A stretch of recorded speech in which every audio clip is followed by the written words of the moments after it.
ఒక్కొక్క వైసీపీ ఎమ్మెల్యేని మంత్రుల్ని కొంతమందిని నియోజకవర్గాలు మారుస్తున్నారు. వాళ్ళు తప్పనిసరిగా వెళ్ళాలి. ఈ టైంలో కొత్తగా వచ్చేవాళ్ళు అనవసర కామెంట్ ఏదో చేస్తారు. దాంతో ఈ వెళ్ళేటువంటి వాళ్ళు రెచ్చిపోయి మాట్లాడతారు. ఓవరాల్గా వైసీపీని డ్యామేజ్ చేయాల్సింది బయట వాళ్ళు ఎవరు కాదు, వాళ్ళకి వాళ్లే చేసుకుంటారు. అందులో సాక్ష్యం తాజాగా మంత్రి చెల్లుబోయిన వేణుగోపాలకృష్ణ వ్యాఖ్యలు. కోనసీమ జిల్లా రామచంద్రాపురంలో మళ్లీ అశాంతి సృష్టించే ప్రయత్నాలు జరుగుతున్నాయి, మీరంతా అడ్డుకోండి అంటూ చెల్లుబోయిన వేణుగోపాలకృష్ణ మాట్లాడుకొచ్చారు.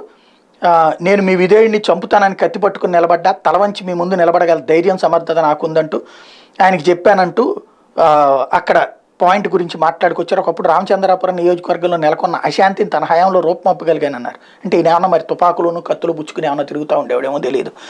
పేదలను దోచుకోవడానికి మళ్ళీ ప్రయత్నాలు జరుగుతున్నాయన్నారు. అంటే పిల్లి సుభాష్ చంద్రబోస్ పేదలను దోచుకుంటాడని ఈయన చెప్పినట్టున్నారు. వాళ్ళకి ఆన్ చేసే శక్తులు ఒకటిగా కలిసాయని వ్యాఖ్యానించారు. మరి ఇంకెవరెవరు కలిసారో తెలియదు. పేదలను రక్షించడానికి ప్రయత్నం చేయాలని శ్రేణులు కోరారు. తాను కానీ తన కుమారుడు కానీ ఎవరి వద్ద నుంచి అయినా ₹1 తీసుకున్నట్టు నిరూపిస్తే రాజకీయాలను తప్పుకుంటానని సవాల్ ఇస్తారు. 30 ఏళ్ల క్రితం శత్రువులు ఎంపీ బోసు, ఎమ్మెల్సీ తోటని మిత్రులుగా మార్చిన గంట తందేనన్నారు.